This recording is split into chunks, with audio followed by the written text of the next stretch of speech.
di sini akan menampilkan cuplikan video materi yang berjudul Fungsi Motivasi dalam Manajemen Perusahaan. Perkenalkan, saya Jalsa Sintianisa Tobing. Saya di sini sebagai pemateri pertama. Saya akan menjelaskan apa itu motivasi dan fungsi motivasi dalam manajemen. Baik, yang pertama itu ialah pengertian motivasi.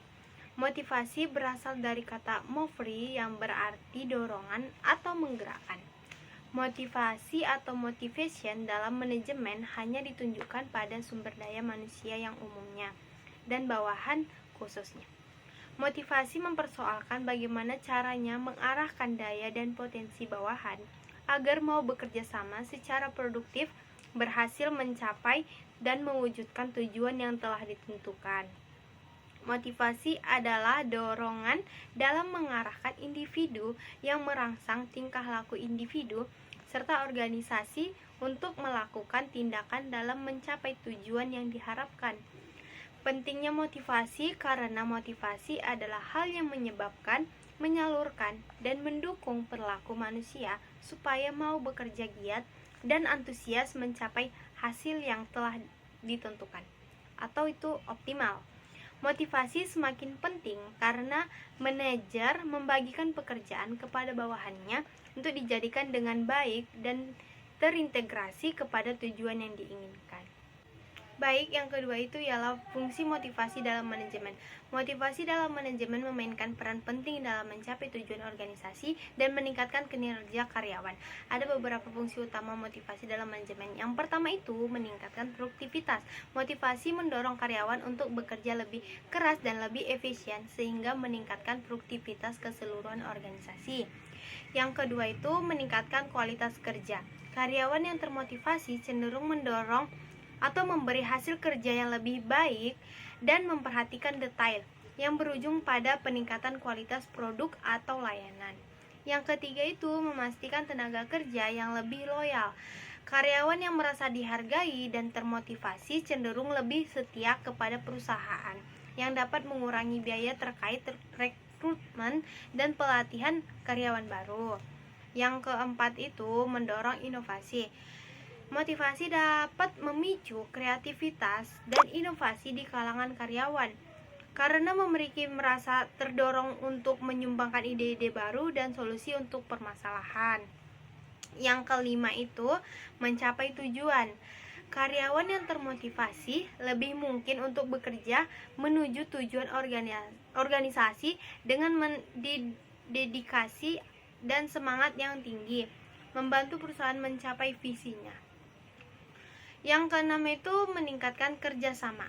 Motivasi yang baik dapat meningkatkan kerjasama dan sinergi antar anggota tim, sehingga tim dapat bekerja lebih efektif dan efisien. Baiklah, cukup sekian yang saya sampaikan. Selanjutnya akan disampaikan oleh pemateri selanjutnya. Tujuan motivasi dalam manajemen. Tujuan motivasi yaitu guna menggerakkan ataupun mengunggah individu supaya muncul kemauan serta keinginannya guna melaksanakan suatu hal sampai bisa mendapatkan hasil atau mewujudkan suatu tujuan. Ada beberapa tujuan yang diperoleh dari pemberian motivasi, yaitu 1. Meningkatkan moral dan kepuasan kerja karyawan. 2. Meningkatkan produktivitas kerja karyawan. 3. Meningkatkan kedisiplinan karyawan. 4. Mempertahankan kestabilan perusahaan. 5. Mengefektifkan pengadaan karyawan. 6. Menciptakan suasana dan hubungan kerja yang baik. Meningkatkan loyalitas, kreativitas, dan partisipitas. Meningkatkan tingkat kesejahteraan karyawan. Meningkatkan rasa tanggung jawab karyawan terhadap tugas, dan meningkatkan efisiensi penggunaan alat-alat dan bahan baku. Bentuk motivasi dalam praktik. Hampir setiap perusahaan menganut caranya sendiri yang kurang lebih dari tradisional dalam mendesain motivasi. Perbedaan yang terdapat antara satu perusahaan dengan perusahaan yang lain dalam pemberian motivasi hampir selalu terletak dalam gaya, selera, dan tekanan. Bukan dalam jenisnya. Pada umumnya, bentuk motivasi yang sering dianut oleh perusahaan meliputi 4 elemen utama, yaitu Kompensasi bentuk uang. Salah satu bentuk yang paling sering diberikan kepada karyawan adalah bentuk kompensasi. Kompensasi yang diberikan pada karyawan biasanya berwujud uang. Penggunaan uang sebagai stimulus berkembangnya sebagai penyelesaian suatu masalah ketenaga kerjaan yang belum pernah terjadi sebelumnya selama permulaan abad ke-19. Masalah tersebut berakar pada perkembangan teknologi, yaitu menemukan alat tenun yang digerakkan oleh tenaga mesin. 2. Pengarahan dan pengendalian. Pengarahan yang dimaksud menentukan bagi karyawan mengenai apa yang harus mereka kerjakan dan apa yang tidak harus mereka kerjakan. Sedangkan pengendalian yang dimaksud menentukan bahwa karyawan harus mengerjakan hal-hal yang telah diinstruksikan. Sebenarnya dua hal tersebut sebagai stimulus telah berkembang dan dianut oleh berbagai perusahaan sejak berabad lamanya.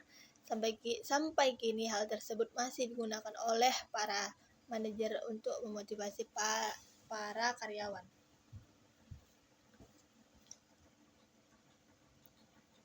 3. Penetapan pola kerja dan efektif. Pola kerja yang kurang sesuai dengan tindakan dan komposisi yang diakui sebagai masalah yang berat. Hal ini bisa menjadi lebih negatif karena karyawan makin lama lebih mudah berpendidikan lebih tinggi daripada dasawarsa sebelumnya. Bagi mereka, pekerja tradisional tidak desain dengan baik. Meskipun berbagai usaha untuk mengatasi masalah tersebut ada yang berhasil, penyelesaian secara menyeluruh tidak mudah ditemukan. Barangkali sebab paling pokok adalah bahwa pola kerja merupakan bagian dari suatu mosaik yang lebih besar yang mencakup pendekatan tradisional terhadap struktur organisasi, keahlian, teknik, dan manajemen. 4. Kebajikan. Kebajikan dapat didefinisikan sebagai suatu tindakan yang diambil dengan sengaja oleh manajemen untuk memengaruhi sikap atau perasaan para karyawan. Usaha manajemen yang banyak dilakukan untuk mengembangkan karyawan adalah pelatihan penyelidikan atau bagian daripadanya berupa kursus singkat mengenai tata laku manajemen dan sebagainya. Hasil berbagai usaha untuk menganalisis perhatian, menghibur, dan menyenangkan hati para karyawan lebih baik dipadukan. Sering usaha tersebut dikembangkan selama masa depresi ketika setiap sikap kebajikan sangat dihargai. Saat ini sikap yang sama dapat ditafsir sebagai usaha paternalistik. Kadang-kadang karyawan merasa tersinggung karenanya. Di sini akan menjelaskan teori-teori dalam motivasi. 1. Teori kepuasan atau content theories. Teori kepuasan berorientasi berfaktor dalam diri individu yang menguatkan dan mengarahkan, mendukung, dan mengartikan perilaku. 2. Teori-teori petunjuk atau prescriptive theories. Teori ini didasarkan pada pengalaman coba-coba atau trial error. Faktor-faktor yang dapat digunakan untuk mempengaruhi tingkat prestasi seseorang, yaitu selain bermotivasi itu sendiri, juga kemampuan berpresentasi, mengartikan, pemahaman tentang perilaku untuk mencapai prestasi tinggi. 3. Teori-teori proses atau proses teoris. Teori-teori proses berhubungan dengan bagaimana perilaku tingkat dan yang dijalankan. 4. Pembentukan perilaku atau operant condition. Pendekatan ini didasarkan terutama oleh hukum pengaruh atau law of effect, menyatakan bahwa perilaku yang diikuti dengan konsekuensi pemuasan cenderung diulang, sedangkan perilaku yang diikuti konsekuensi hukum cenderung tidak diulang. Sebagai kesimpulan dari makalah kami ini, bahwasanya motivasi bukan hanya dapat diberikan untuk menyemangati diri sendiri atau orang di sekitar kita, tetapi motivasi juga dapat diberikan kepada karyawan untuk mengembangkan rasa semangat dalam berproduktivitas. Dengan adanya motivasi itu, baik itu berupa uang atau sebagai gaji ataupun penghargaan kepada karyawan, berupa penganggapan terhadap apa yang telah dicapai oleh suatu karyawan tersebut dalam pekerjaannya. Yang mana dengan adanya motivasi ini yang diberikan manajer kepada bawahannya, itu akan mendorongkan bawahan atau karyawan untuk menghasilkan yang terbaik dalam pekerjaannya.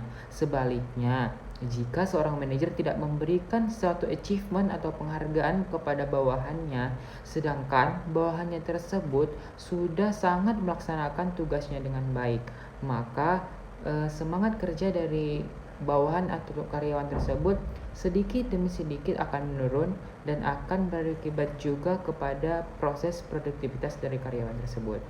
Terima kasih. Wassalamualaikum warahmatullahi wabarakatuh.